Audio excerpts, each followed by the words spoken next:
Welcome back to the channel. This is the Casual Basketball Fan. So on Saturday night, the Timberwolves beat the Nuggets 106-99 to take a 1-0 series lead in the Western semifinals matchup. Anthony Edwards had another 40-point game, causing a lot of people to make more Michael Jordan comparisons for him. People are wondering if Jokic and the Nuggets can bounce back. Obviously, it's still super early, just being down 1-0, and they are the defending champs. It's crazy this Timberwolves team could potentially be a finals contender, especially after everything that happened with them last year, the Rudy Gobert trade, the fight between him and Kyle Anderson, Jaden McDaniels punching a wall, but now they're here, they're up 1-0, and are a great start to this series. I wanted to take a deeper look into how this Timberwolves team got to the point that they're at now, where they have a legit chance to win the title. The easy answer is Anthony Edwards is really good. And it may just be that simple. He's definitely the key factor for them, but I did want to take a look into how they built this roster because they have a lot of good players on there. It's definitely not just Anthony Edwards. So the Timberwolves became an expansion franchise in 1989. We don't need to go back that far to look at the current construction of the roster, but I wanted to paint a picture of what life has been like for Timberwolves fans these last 35 years. So the team never made the playoffs until the 1996-1997 season. It helped that they drafted Kevin Garnett, their best player in franchise history, in 1995. But from there, it wouldn't be smooth sailing even after drafting KG. The Timberwolves wouldn't win their first playoff series until the 2003-2004 season when they make it to the conference finals. In the 35 years the Timberwolves have been a franchise, they've only won 3 playoff series, and that's counting their most recent win against the Phoenix Suns. To put that in perspective, LeBron James has won 41 playoff series in his 21-year career.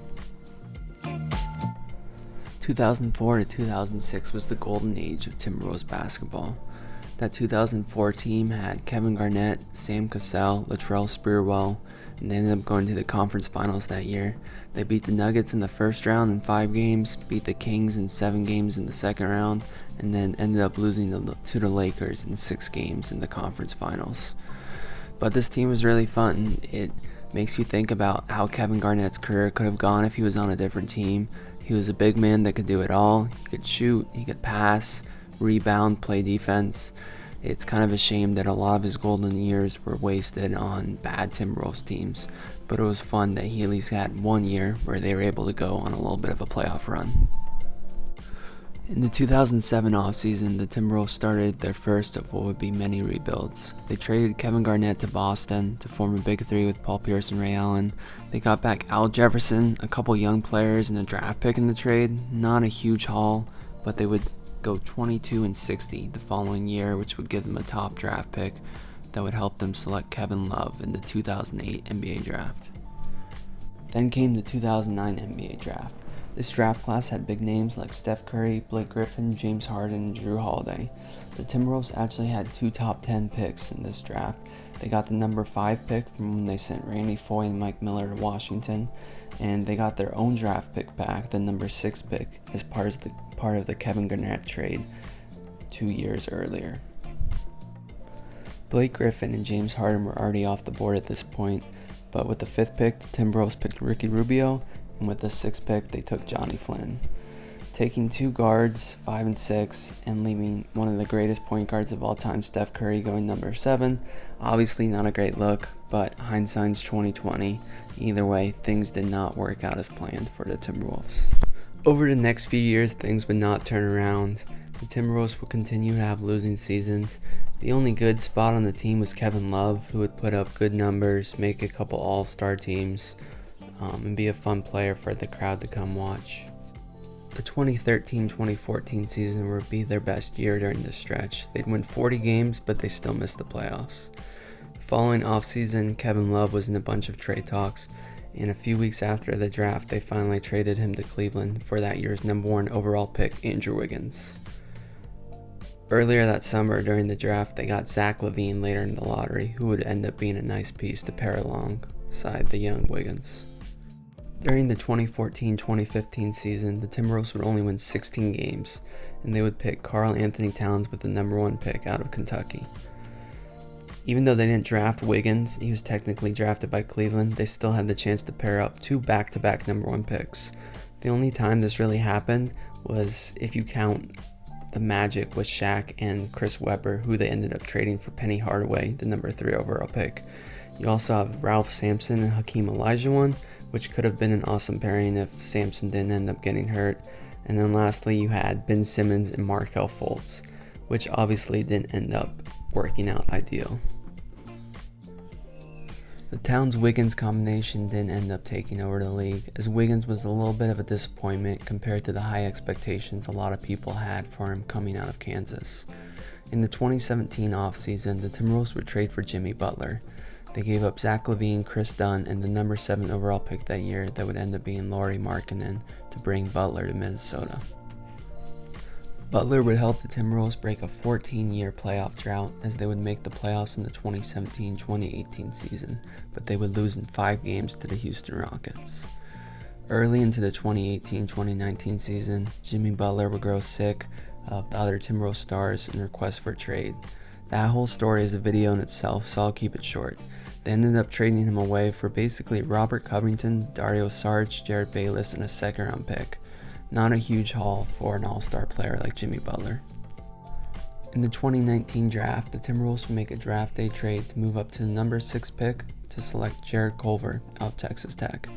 After watching this guy in the NCAA tournament that year, I swore he was going to be an awesome NBA player, but he ended up being a bust.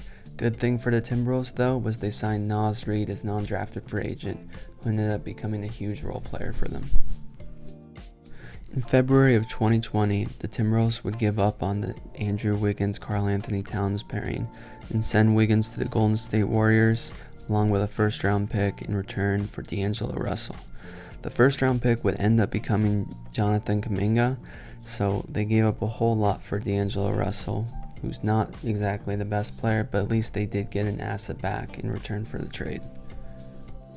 A combination of trading away Wiggins and Karl Anthony Towns missing over half the season due to injury saw the Timberwolves finish 19-63, and they would end up getting the number 1 pick and selecting Anthony Edwards, their future franchise player, in the 2020 draft. It seems like a sure thing right now, but at the time there was lots of questions about Anthony Edwards and was he the right pick. Especially this being the COVID draft, there was less in-person team meetings for the scouting departments of teams to do, and things that you saw end up happening, like James Wiseman being the number 2 pick, and a lot of guys slipping later in the draft like Tyrese Haliburton and Tyrese Maxey. Another player who would fall in the draft was Jaden McDaniels out of Washington, and the Timberwolves would select him with the 28th pick after making a trade with the Thunder. By 2021-2022, the Timberwolves had started to identify what their roster was going to look like moving forward. They had Anthony Edwards and Karl Anthony Towns, and they had good role players like Naz Reid and Jaden McDaniels. This year, the team would end up making the playoffs once again, but would lose in the 1st round to the Memphis Grizzlies in 6 games. The following offseason, the Timberwolves would go all in. They traded one of the biggest draft hauls in NBA history for Rudy Gobert of the Utah Jazz. They ended up giving up 5 future-round picks and a few good young players to acquire the former Defensive Player of the Year. At the time, a lot of people killed the Timberwolves for making this trade. Especially after that first year didn't go as planned, a lot of people were saying this was one of the worst trades in NBA history for all that they gave up for a player like Gobert, who had struggled at times in the playoffs with the Jazz. Halfway through that year, the Timberwolves would make another big trade, as they would trade D'Angelo Russell, Jared Vanderbilt, and Malik Beasley to the Lakers, and get back Mike Conley from the Utah Jazz. They would also get Nickeil Alexander-Walker in this trade, who seemed like a throwaway player at the time, but has shown now that he can be a quality role player in the playoffs. Even after making all these big moves, the Timberwolves would end up winning 4 less games than they did the previous year, and would match up with the future defending champions, the Denver Nuggets, in the 1st round. Even though they gave the Nuggets a good run in the 1st round series, they would end up losing in 5 games as the Nuggets would move on. After the series though, people took notice that Minnesota could potentially be a tough matchup for Denver, considering all the size they have in their front court. Now moving on to the current year, the 2023-2024 season. The Timberwolves didn't really make any big major changes to their roster this year, After a disappointing team that finished the 8th seed and lost in the first round, they were confident that their guys were the right core and were going to be better next year. And they were right. Anthony Edwards took a huge leap and was an all-star alongside Karl-Anthony Towns, and Rudy Gobert proved that last year was more of a fluke and that he was dealing with injuries, and once back to his full 100% self, he's a strong, heavy favorite to win Defensive Player of the Year this year. Minnesota ended up finishing with 56 wins, their second most all time, which was good for number 3 in the West and only one game back of the number 1 seed. So far in this postseason, they're 5-0. They swept the Phoenix Suns and took Game 1 off the defending champs Denver Nuggets. Right now they're the hottest new thing in basketball, and a lot of people think they should be the favorites to win the title this year. But there's still a lot of basketball left to play in these 2024 playoffs. Let me know what you think. Should the Timberwolves be favorites to win the NBA title? Do you see them winning a championship with their current core of Anthony Edwards, Karl-Anthony Towns, and Rudy Gobert? Let me know down in the comments, and I'll see you guys next time. Thanks for watching.